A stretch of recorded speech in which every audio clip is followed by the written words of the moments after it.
The snow was falling heavy in Montana territory. The sky was gray and the cold wind moved like knives through the open land. It was January 1883, and the small wooden train depot near Fort Creed was quiet. Nothing but wind and snow could be heard for miles.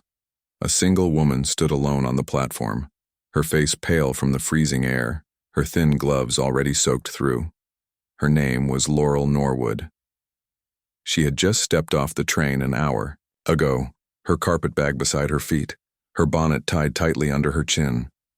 She was 23 years old, tall and slim, with brown eyes full of both worry and hope. Her dress was simple and worn. It had belonged to her mother once.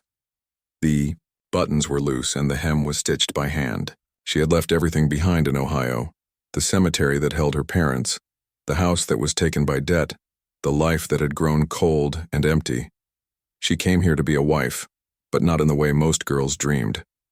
Laurel had answered an advertisement in the back of a newspaper. Hardworking rancher seeks decent Christian woman for marriage. Must be able to cook, clean, and face winter. No nonsense, no frills. Honest love hoped for. The name at the bottom read, Thomas Vale, Fort Creed, Montana Territory. It was a strange thing to do, but not so rare in those days. Men in the wild territories needed wives. Women in the East needed a way out. Sometimes letters were enough to build a new life. So Laurel wrote him. He replied. A few letters passed between them over weeks. Small things, practical, not romantic. But kind. She liked his handwriting. It was strong, like she hoped he would be. Then he sent money for a train ticket. And now she was here. But he wasn't. Laurel looked down the road again. Nothing. Just snow-covered trees and white hills in every direction. She had expected someone to be waiting. A wagon, maybe. Or a man on a horse, holding a sign or calling her name. No one had said anything at the station. The station master was gone. The last man to leave the platform was a boy no older than 12, carrying a box of chickens. She had waited an hour. Her lips were turning blue. Another 30 minutes passed. Her knees started to ache from standing. Her stomach rumbled, her eyes burned. Had she been tricked? Had Thomas Vale changed his mind? Was this all some terrible mistake? For the first time, fear crawled up her spine. She felt stupid. Lost. She thought of turning around, going back inside the depot and waiting until morning. But then what? There was no money left. No train until next week. No family to write to. And nowhere to sleep. Tears pressed at her eyes, but she blinked them back. She was not going to cry in the snow like a child. She tightened her shawl, stood up straighter, and whispered to herself, "You are strong, Laurel. You are strong enough for this." And just then, she heard it, the sound of hooves. At first, she thought it was the wind playing tricks. But no, it was real, the clop-clop of a horse moving fast across the frozen ground. Then she saw a figure appear through the snow, tall on a brown horse riding quickly but carefully down the road toward the station. Her heart jumped. The rider wore a thick brown coat with a fur collar, and his wide hat was dusted with snow. His scarf covered the lower half of his face, but his eyes were sharp and searching. The horse came to a stop just in front of the depot, and the man dismounted with smooth, practiced hands. He removed his scarf, and Laurel finally saw his face, rugged, sunburned, a short scar along his jawline. He wasn't young, maybe 35, but he had the strength of a man who lived close to the land, and his eyes, deep gray like storm clouds, held a surprising softness. He looked at her. Then, without smiling or saying hello first, he said simply, "You must be Miss Norwood." She nodded, her voice stuck in her throat. "I'm Thomas Vale," he said. "I'm late, I know, I'm sorry." Laurel swallowed hard, unsure what to say. He stepped forward, reached into his saddlebag, and pulled out a tin can with a cloth tied around it. He offered it to her. "Still warm," he said. "Soup, potato and beans. I figured you might be cold." She took it, still in shock. She had imagined their meeting so many times, but not like this. Not so cold, not so strange, not so quiet. He watched her for a moment. Then, from inside his coat pocket, he pulled out a small wooden box. It was scratched and old, like it had been sitting in a drawer for years. He opened it. Inside was a simple gold band. No stone, no design. "I don't have fancy words," he said softly. "And I didn't plan a fine proposal. But I gave you my word in the letter. If you're still willing, I'd like to take you home, not just as my guest, but as my wife." Laurel looked at him. This man, who had kept her waiting in the snow, had also brought her warm soup and a ring. He was rough, serious and quiet, but he was here, and he had come for her. Something in her heart moved. She didn't speak right away. She just nodded slowly. He seemed to understand. He stepped forward and took her bag. "It's 2 hours' ride to my place," he said. "We'll make it before dark if we ride steady." She nodded again. Her fingers wrapped tight around the soup tin, as if it was the warmest thing she had ever held. Thomas helped her up onto his horse. It was large, with a strong back and soft eyes, and then he climbed up behind her. He didn't say much, just held the reins steady and kept her close, blocking the wind with his coat. The snow kept falling, but Laurel didn't feel cold anymore. Something inside her chest, something deep and new, began to stir. Not love, not yet, but trust. Oh, beginning.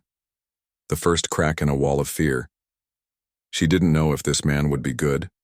She didn't know if this land would be kind. But she had come here to start over, and now the journey had truly begun. The horse moved slowly through the deep snow, carrying both Laurel and Thomas across the cold white land. The wind blew against their faces, but Thomas leaned forward slightly, letting his thick coat shield Laurel from most of it. She held the tin of soup close, still warm against her chest as the steam rose gently under her chin. It was quiet between them, but not an uncomfortable kind of quiet. It was the quiet of strangers who didn't yet know how to speak to each other, but were trying. As they rode, Laurel looked around. Everything was white. Endless snow-covered hills, trees heavy with ice, and smoke in the far distance, maybe from some other cabin or ranch. She had never seen land so wide, so open and so wild. It was beautiful, but it also scared her. There was nothing soft or easy about Montana. The land did not care about dreams or fears. It only gave what was earned. They had been riding for over an hour when Thomas suddenly stopped the horse. Laurel looked up at him, surprised. "What is it?" she asked. He didn't answer. Instead, he jumped down from the saddle and looked at the snow ahead. He crouched, touched the ground, and then stood up slowly. "Wolf tracks," he said simply. Laurel's breath caught in her throat. "Are they close?" Thomas didn't look scared. His face stayed calm. "No. Probably passed through this morning, but still fresh enough. We'll ride faster from here." Laurel nodded.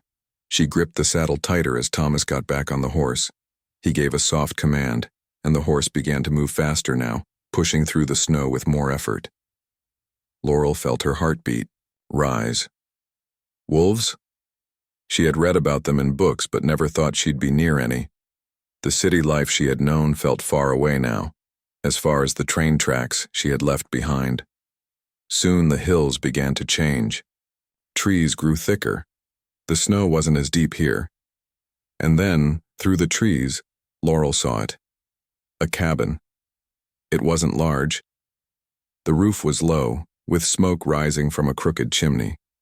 The walls were made from logs stacked tight, and snow covered the roof like a white blanket. There was a small shed nearby and a half-built fence that circled the front. Chickens pecked at the snow and a dog barked from behind the shed. "This is it," Thomas said. Laurel stared. It wasn't the grand home she had imagined. It looked unfinished, like someone had started building a life but got too tired to finish. But there was something honest about it. Rough, but standing strong in the middle of nowhere. Thomas helped her down from the horse. Her legs shook from the ride. He didn't ask. He just gently took her arm and helped her walk to the door. He opened it. letting her step in first. Inside, it was warmer. A fire burned in the stone hearth. The air smelled like wood and old tobacco. The room was small. One table, 2 chairs, a bed in the corner with a patchwork quilt, a stove, and shelves with cans, tools, and folded clothes. "I cleaned up best I could," he said behind her. "But it's still just a cabin, not much of a lady's house." Laurel walked slowly around the room, touching the quilt, looking at the carved wood on the shelf. She turned to him. "It's more than I had before." Thomas nodded, almost shy. "There's hot water on the stove if you want to wash up," she smiled softly. "Thank you." That night she sat near the fire wearing a clean dress from her bag. Her hair was down, still damp. Thomas sat across from her eating stew quietly. He had given her the bigger share. She noticed that. The silence returned again, but this time it felt more peaceful. The wind outside had slowed. The fire crackled. The dog had curled up by the door. Laurel finally spoke. "You live out here all alone?" Thomas nodded. "Since I was 17. What about your family?" He looked down at his bowl. "Gone. Fever took Ma. Pa left one night and didn't come back. I built most of this place myself." Laurel looked around again. Suddenly the cabin seemed braver, not just a house, but a piece of survival. "And you?" he asked. "Why did you come so far for a stranger like me?" Laurel stared into the fire. Her voice dropped low. "I lost my parents. Then I lost our house. My aunt wanted to send me to work in a factory, said I'd end up an old maid. I wanted something more, something honest. I wanted a chance." Thomas looked at her for a long time. His eyes weren't full of pity. They were full of understanding. "You got that chance now," he said. Days passed and the snow kept falling. Thomas rose early, worked outside chopping wood, fixing the fence and checking on the animals. Laurel stayed inside, cooking, sweeping, and organizing the shelves. It wasn't easy, but it felt real. One morning, Thomas handed her a coat. "Come help me gather eggs." She followed him out, stepping carefully in the snow. The chickens scattered as they neared the coop. Laurel laughed as one flapped too close and brushed her face with a wing. Thomas looked at her and smiled. The first real smile she had seen from him. His eyes crinkled in the corners, and she saw a warmth hiding under all his silence. They gathered eggs and fed the animals together. Then they hauled water from the well. She slipped on ice, and he caught her quickly, holding her steady with one strong arm. "Careful," he said, but there was a softness in his voice. Laurel blushed. "I'll learn." "I know you will," he replied. That evening they sat by the fire again. Laurel read aloud from a book she had brought. Thomas sat quietly listening. She noticed he was slowly carving something in his hands, a piece of wood, shaping it with care. "What are you making?" she asked. He looked up. "Something for you?" Laurel was surprised. "Why?" He looked at her seriously. "Because you came. Because you stayed. Because I think you're brave." She looked down, unsure what to say. No one had ever called her that before. Before bed, Thomas rolled out a second blanket and laid it near the fire. He gave her the bed. Laurel watched him. "You don't have to sleep on the floor," she whispered. Thomas shook his head. "Not yet. Not until you say." She nodded slowly. Respect. That's what he was showing her. Not just kindness, but patience. A week later, something strange happened. A rider came from town, a neighbor. His name was Clay, and he brought news. "There's been talk," Clay said, sitting on his horse. "Someone in town says a woman came to marry you, Vale. That true?" Thomas stood tall, one hand resting near his belt. "It's true." Clay looked at Laurel. "She looks too fine for this land. You sure she'll last the winter?" Laurel stepped forward. "She already has," she said firmly. Clay blinked, surprised, then tipped his hat and rode off. Thomas looked at her. "You didn't have to do that?" he said. I wanted to, she replied. They looked at each other for a long time. That night, as the fire burned low and snow tapped against the windows, Thomas sat beside her and held out the carved wooden piece. It was a little bird, smooth and simple. For your shelf, he said. Laurel held it gently in her hands. Thank you, she whispered. He leaned in slowly, unsure. She didn't pull away. Their foreheads touched, and for the first time their hearts did too. Winter in Montana Territory was like no other place. One morning could be calm and bright, and by afternoon the sky could turn black and cruel. That's what happened one cold Tuesday in February. Laurel had woken early. The sun was weak, peeking through white clouds, and Thomas had already chopped firewood before she finished her tea. Everything seemed normal. The two had been living together for weeks now, not just as husband and wife on paper, but in real truth, in spirit. They had grown close. They shared meals, built fences, laughed under the stars, and even began planting seeds for a spring garden near the edge of the cabin. Laurel had learned how to shoot, ride, and carry water from the frozen well. Her hands had blisters, her back sometimes ached, but she smiled every morning. But that afternoon, something changed. The wind shifted. Laurel stood outside feeding the chickens when she noticed the silence. Not peaceful silence, but thick, heavy, wrong silence. Even the dog, Duke, stopped moving and sniffed the air. She looked toward the hills. The sky was turning gray. No, not gray. Black. The kind of black that meant danger. Thomas stepped out of the shed, wiping sweat from his brow. He saw the clouds, too. His face changed. Storm's coming, he said quickly. Big one. I've seen skies like that before. We need to get ready. He ran toward the cabin. Laurel followed.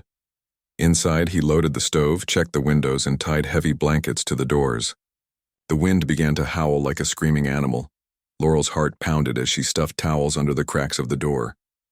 How bad will it be? Thomas looked at her and didn't lie. Bad could trap us for days.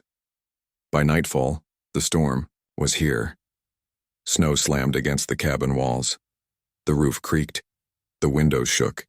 Wind howled like it wanted to tear the house down. Laurel and Thomas stayed close to the fire. Duke barked twice and then curled up, ears back. They didn't sleep. Not that night. Not even for a minute. But by morning, the storm had slowed. Snow still fell, but softer now. Laurel stood at the window and gasped. The world outside was buried, in white. The shed was gone. Just a hump under a mountain of snow. The chicken coop had collapsed. The woodpile was nowhere to be seen. Thomas put on his coat, scarf, and hat. I need to get to town, he said. Laurel turned sharply. Now? Why? We don't have enough food. We've lost the chickens, and the storm took the rest of the wood. If we wait another night, the fire will die. I can't let that happen. Laurel's face went pale. It's too dangerous. I've lived through worse, he said, giving her a small smile. But something in his eyes said even he wasn't sure. He kissed her forehead and whispered, I'll be back in 2 days. Keep the fire going. Keep the doors locked. Don't open for anyone but me. Laurel nodded slowly. Her throat hurt, but she didn't stop him. She watched from the window as he rode into the white world and disappeared behind the hills. The first night, she waited. She kept the fire high, boiled water, and wrapped herself in all the blankets. The cabin felt too quiet. Without Thomas, it didn't feel like home. By the second day, she read the same book 3 times, made soup from scraps, and talked to Duke like he was a person. But there was still no sign of Thomas. By the 3rd day, her heart began to break. Firewood was low, only 4 logs left. The wind had picked up again, and then in the deep middle of the night, Duke jumped up and growled. Laurel sat up, heart racing. Someone was at the door. A knock, then silence. She stood slowly, holding the iron poker in one hand. Her voice shook. Thomas. No answer. Say my name, she said louder. Still nothing. She stepped close to the door. Duke growled louder. Then a voice came, but it was not Thomas's. It was rough, slurred, and too loud. Ma'am, I saw smoke. You alone? Laurel's blood turned cold. She backed away from the door. Who are you? She shouted. Just a traveler. Lost. Cold. Let me in. No, she said. Go away. But the man pushed at the door. It didn't open. The latch held strong. You let me in, the voice growled. I ain't asking again. Laurel shook as she held the poker. The fire cracked behind her. Then footsteps, leaving. She didn't sleep that night. Not even for a second. By the morning of the fourth day, the food was nearly gone. No more beans, just a piece of stale bread, 2 logs left. Laurel sat by the fire, whispering prayers. Her lips were cracked. Her eyes burned. She looked at the bird Thomas had carved for her. The little wooden bird sat on the shelf untouched. She picked it up and held it to her chest. Please, come back, she whispered. Then around noon, she heard something. Duke barked, but this time with joy. A shadow moved outside. Laurel ran to the window. A figure limped through the snow, leading a mule piled with bags. His scarf was half frozen. His hat was missing, but his eyes, those stormy gray eyes, were there. Thomas. She threw open the door and ran into the snow, no coat, no boots, just her heart pulling her forward. He dropped the mule rope and grabbed her, holding her so tight she could hardly breathe. I thought I'd never see you again, she whispered, crying into his coat. I told you I'd come back, he said, voice rough. Always. Inside, he dropped to his knees by the fire, shivering, wet from head to toe. Laurel helped him out of his coat and boots, then wrapped him in blankets. You're hurt, she said, noticing the limp. Fell through ice, he said. Had to walk 5 miles, but I found food. Wood. I found everything we need. He reached into his bag, pulled out a sack of potatoes, a bag of oats, a can of peaches, then a surprise, a small pouch of wrapped sugar cubes. I remembered you liked sweet tea, he said with a weak smile. Laurel covered her mouth, tears falling again. You almost died. But I didn't, he said, because I had a reason to come home. That night, after they ate hot soup and shared a peach from the can, Laurel looked at him across the fire. I was so afraid, she said. Not just of the cold, but of losing you. Thomas nodded slowly. I was afraid too. Afraid I'd never see your face again. Afraid I didn't deserve someone like you. She stood up and walked to him. She sat beside him on the floor. You do, she said. You always did. He took her hand. Will you stay with me? He whispered. Through the storms. Through all of it. Laurel leaned her head on his shoulder. I already have. The snow began to melt. Slowly at first, but surely. The days grew longer.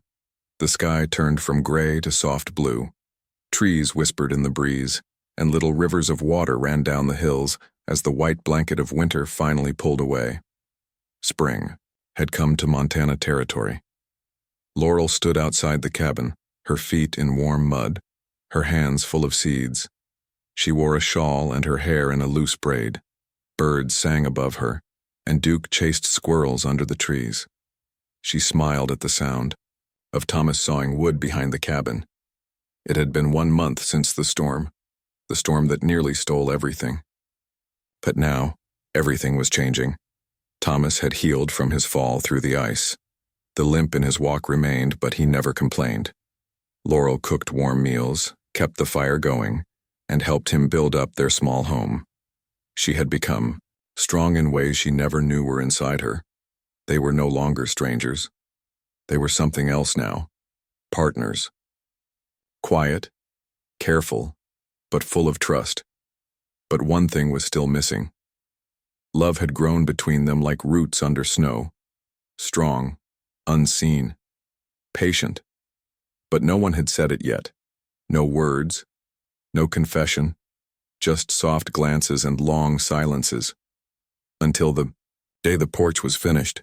Thomas had been working on it since the snow first started melting, a small front porch just enough for 2 chairs and a step down into the dirt. Laurel helped him cut boards, hammer nails, and carry tools. They finished it just as the sun was setting. Thomas set down the hammer and wiped sweat from his brow. "You should be proud," he said. "You built half of this yourself." Laurel looked at the porch, then at the man beside her. "You taught me how." He sat down on the step, motioning for her to join him. She did. They sat in silence, watching. The sky turned pink and gold. Then he spoke. "I used to think I'd never have this, a home, a woman who stays, someone who understands the quiet." Laurel turned to him. Her voice was soft. "And I used to think no one would ever want me. Not really. Not for who I am. I came here to survive. But now, I don't want to just survive." Thomas looked at her. Really looked. "What do you want?" She swallowed, heart racing. "I want a life with you. Not just as your wife, but as your equal, as your friend, as the person who stands beside you when things fall apart." He didn't answer with words. He took her hand, rough and calloused, and placed it on his chest, where his heart beat strong and slow. "I never thought I could love someone," he said.